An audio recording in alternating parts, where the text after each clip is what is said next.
Pessoal, tudo bem? Prazer em conhecê-los. Eu sou a professora Cíntia.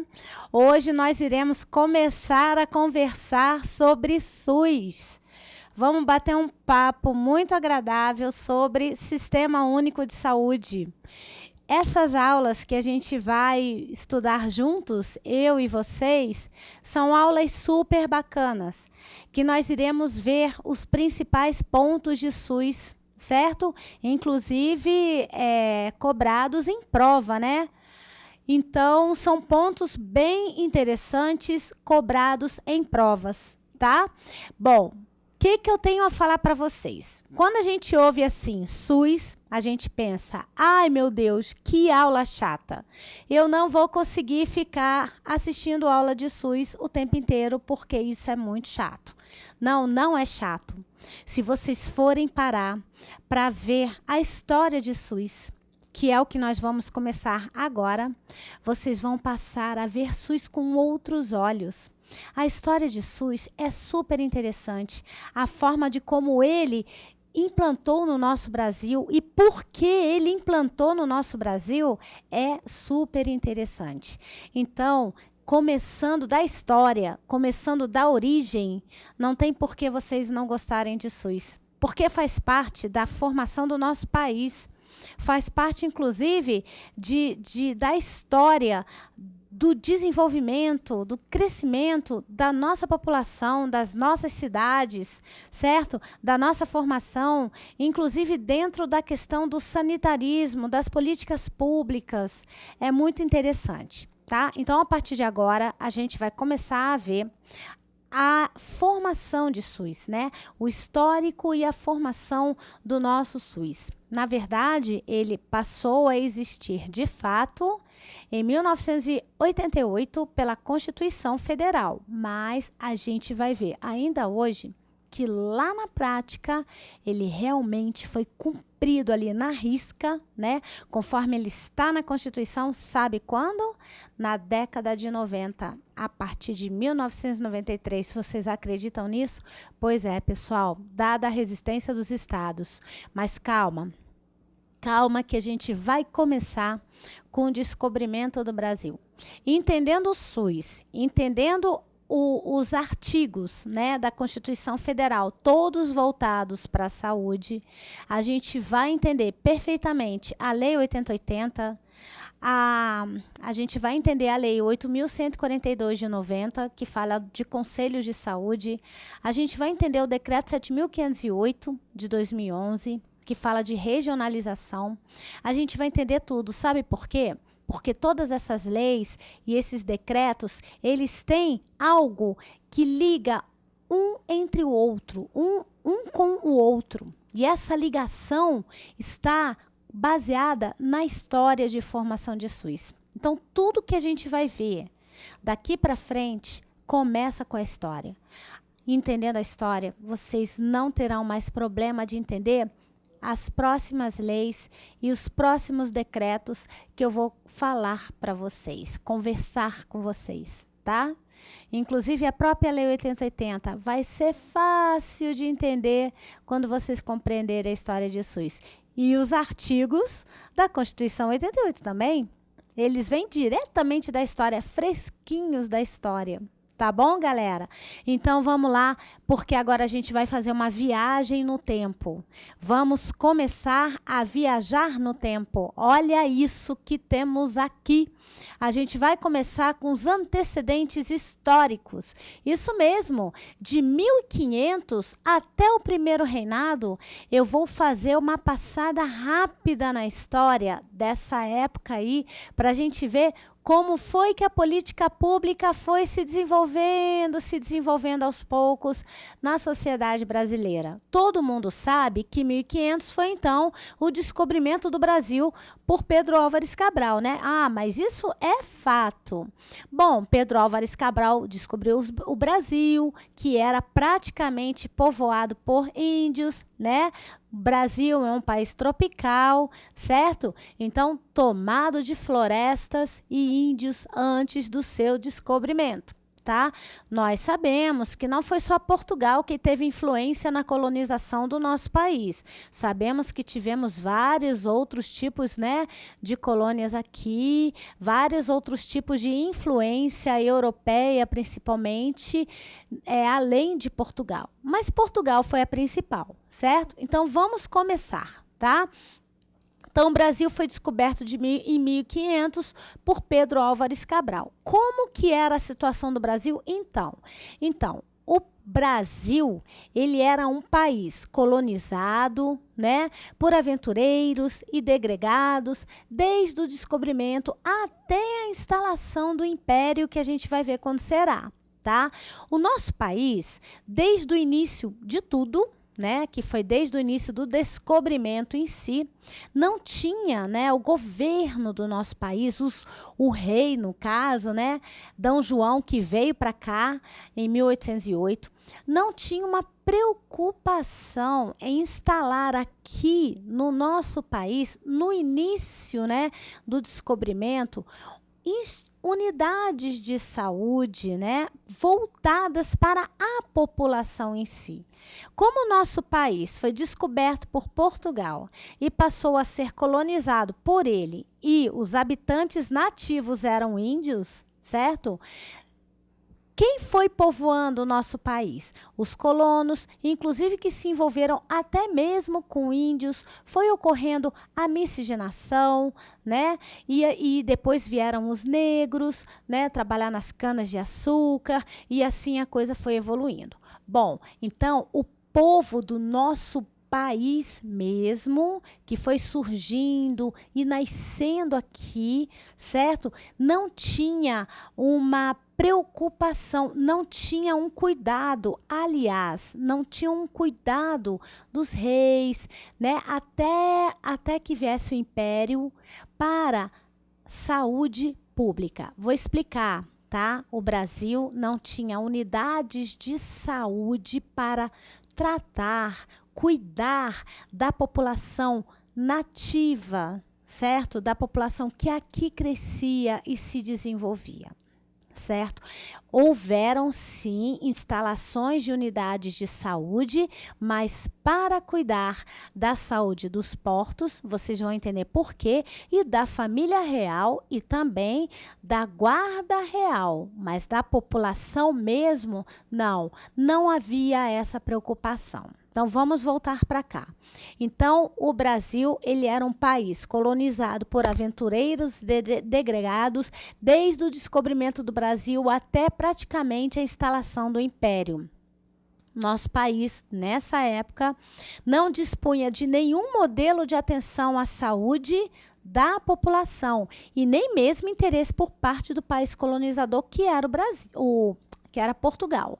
Portugal se preocupava, sim, com a saúde dos portos, aonde atracavam os navios que vinham da Europa, né? E também com a saúde da família real e da sua tropa, da sua guarda. Ponto. A população mesmo, não era de preocupação da família real, certo? Por que a família real se preocupava com a saúde dos portos? Simples. Porque começaram a existir doenças aqui dentro do nosso país, tá? Que eram causadas por vírus e bactérias que não eram comuns do nosso país. Por quê? Porque aqui quem habitava? Os índios. Então, as doenças endêmicas do nosso país na época eram doenças normais daqui, tipo febre amarela, malária. Mas a peste, olha aí, a peste, ela veio depois da colonização, né? Através dos ratos, das sujeiras que começaram a se proliferar nas cidades que estavam se formando, o desmatamento das florestas para construir cidades, né? No litoral principalmente, ou até um pouquinho mais para dentro, causava o quê? Espalhava os mosquitos, proliferando doenças e mais doenças para a população, certo? A febre amarela, a malária, a peste, a varíola foram então começando a dizimar populações no início de tudo isso. A gente vai entender por quê.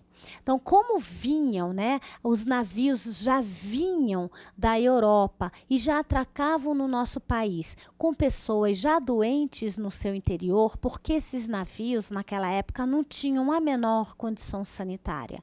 Eles viajavam dias e dias e dias por esses mares e quando atracavam aqui no país, já vinham pessoas doentes para cá, já chegavam pessoas doentes para cá que vinham da Europa. Os navios não tinham a menor condição sanitária, nenhuma. Essas pessoas que já desciam doentes desses navios contaminavam os que aqui habitavam. Então, isso chamou a atenção da família real. A família real associou aos portos a disseminação de doenças. Por isso que ele se preocupava com a saúde dos portos.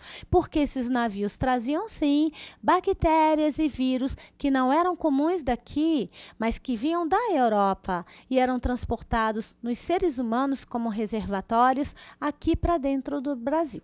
Certo? Por isso, essa preocupação com a saúde dos portos, tá? Mas vamos continuar.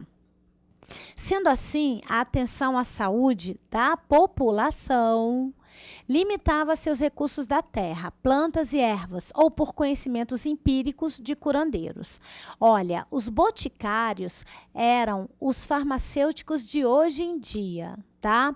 Conforme o Brasil foi sendo povoado, né? Foram se construindo cidades, foram surgindo os boticários, né? Que seriam os futuros farmacêuticos. Os boticários muito aprenderam com a cultura indígena, né? Com os curandeiros que foram passando informações de como fazer xaropes, cremes de plantas e ervas para tratar feridas, para tratar doenças, tá? Então, quem cuidava da população? Eram os curandeiros, eram os boticários, né? Com conhecimentos culturais dos índios, das plantas, certo? De tudo que se extraía da terra, de fontes naturais para preparar soluções, medicações e pomadas. Era assim que eram tratadas as pessoas aqui nesse início de tudo, certo? Com a vinda da família real, em 1808, ao Brasil, criou-se uma mínima estrutura sanitária. Deixa eu falar para vocês uma coisa importante. Quando a gente utiliza essa expressão sanitária, a gente está utilizando esse termo para saúde, tanto individual quanto coletiva. O sanitarismo é a saúde individual e coletiva de uma cidade, certo? Então, condições sanitárias são condições ideais para preservar, para manter a saúde e a higiene pessoal e coletiva. Sanitarismo, então, é um termo voltado para a saúde pública, em termos de higiene pessoal, higiene coletiva. Tudo bem? Então, com a vinda da família real em 1808 ao Brasil, criou-se uma mínima estrutura sanitária na cidade do Rio de Janeiro. Então, onde lê-se sanitarismo, lê-se todo esse aspecto voltado para a saúde pública, né? Para a saúde populacional ou para a saúde de um grupo de pessoas, né? Evidenciando ali a higiene pessoal, a higiene coletiva, o que providencia a saúde e cuida, né, de fatores que pode vir a causar males à saúde. Isso está ligado à definição de sanitarismo, tá? Então, essa mínima estrutura sanitária no Rio de Janeiro não era para atender a população, pessoal, era para cuidar da família real, dos servos da família real e não da população em si, tá? Ainda em 1808, D. João VI fundou na Bahia o Colégio Médico Cirúrgico Real Hospital Militar. Esse colégio, né, Médico Cirúrgico Real Hospital Militar, o nome já diz, estava voltado para quê? Para estudar e para progredir, certo? Nas ações de saúde voltados para sua tropa, para sua guarda, para tudo que estava voltado para a família real e para a sua proteção. Também não era para a população, ok? Vamos evoluir, tá? Até 1850, as atividades de saúde pública, quando a gente fala saúde pública, a gente quer dizer o quê? Saúde do povo, saúde da população, né? Estavam limitadas aos controles de navios, saúde dos portos. Viu o que eu falei para vocês? Por quê? Porque esse controle, né, essas atividades de saúde para o povo estava limitado aos navios e portos, porque eram nos portos, através dos navios, que chegavam pessoas já contaminadas, trazendo vírus e bactérias que não eram comuns aqui dentro do nosso país, mas que vinham de países europeus para contaminar a população daqui, certo? Associaram o foco, né, a origem das doenças aos portos. E realmente não estavam errados nesse ponto de que vírus e bactérias vinham de navio, né, dos países europeus aqui para dentro.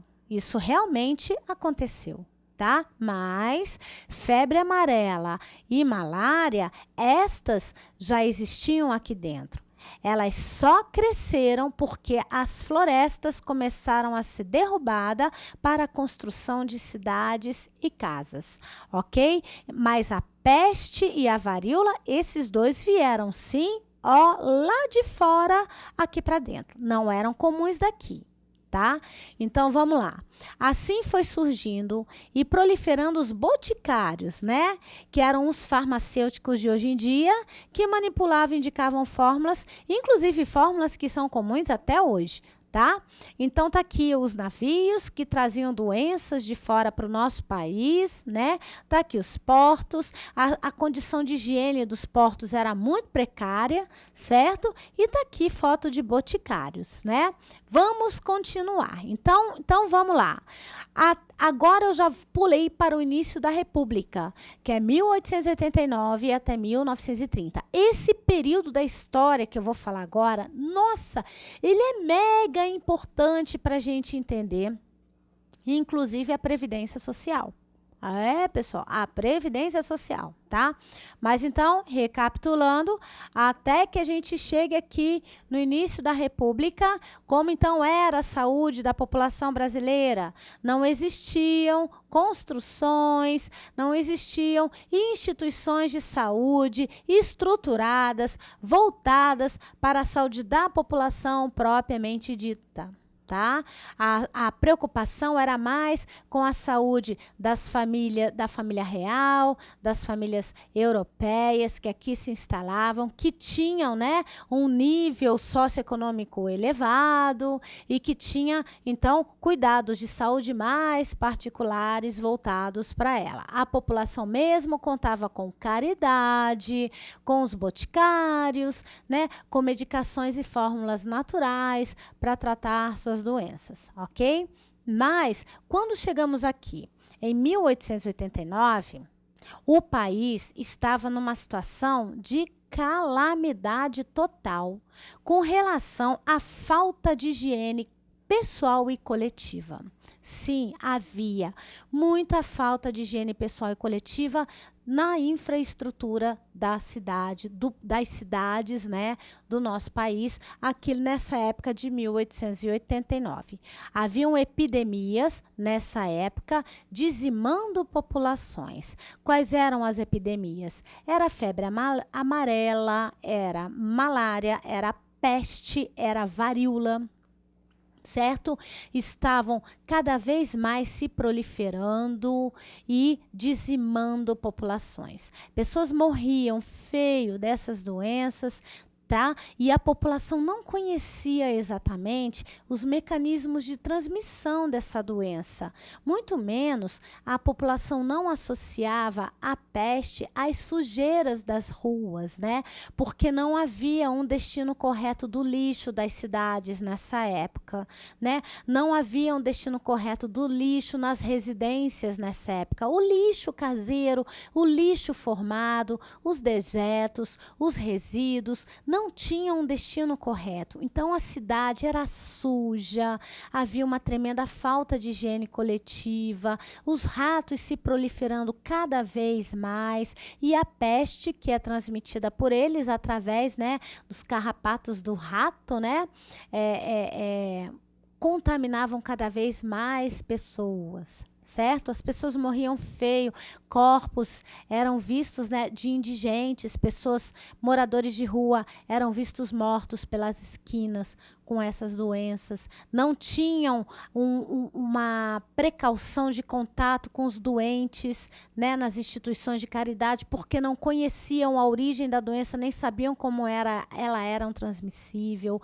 Nessa época, havia muitas pessoas carentes morando em grande número dentro da mesma casa, que se comunicavam, que tinham contato direto umas com as outras, com lesões de varíola. Tá?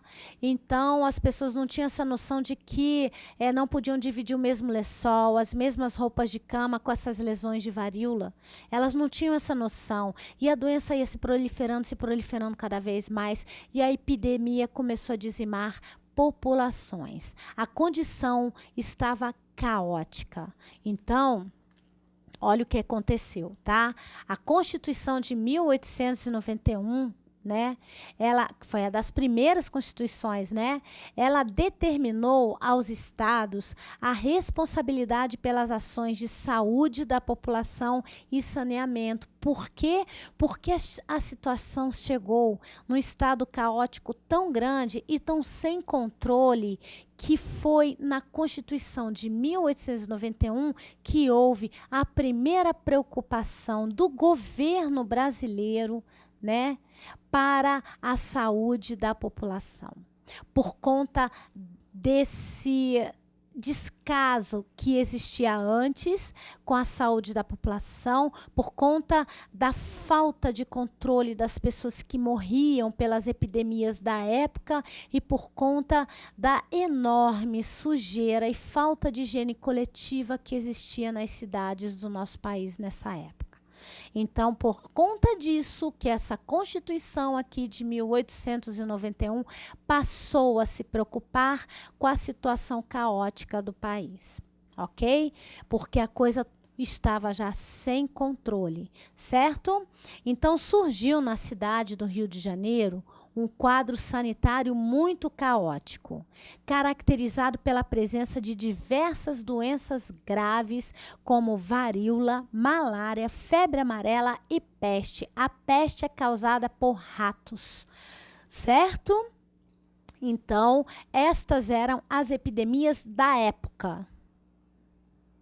Aí começava, assim, a busca por conhecimento, né, e ações na área de saúde pública para tentar conter essas mortes por essas epidemias, certo?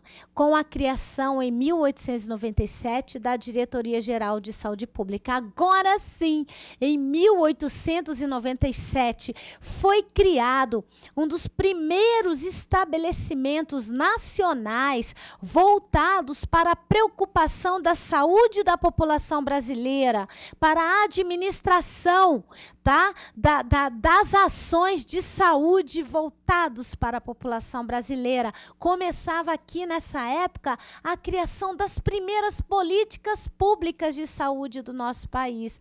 Mas quem foi o grande herói dessa época? Foi Oswaldo Cruz. Ele foi o grande herói do início do século, o grande herói dessa época aqui, dos anos 1890, 1891, ele foi o grande herói. Por quê? Porque Oswaldo Cruz era médico sanitarista. Ele tinha uma equipe de sanitaristas pesquisando, estudando com ele a origem dessas doenças aqui, como se contaminavam, como preveniam, como tratar.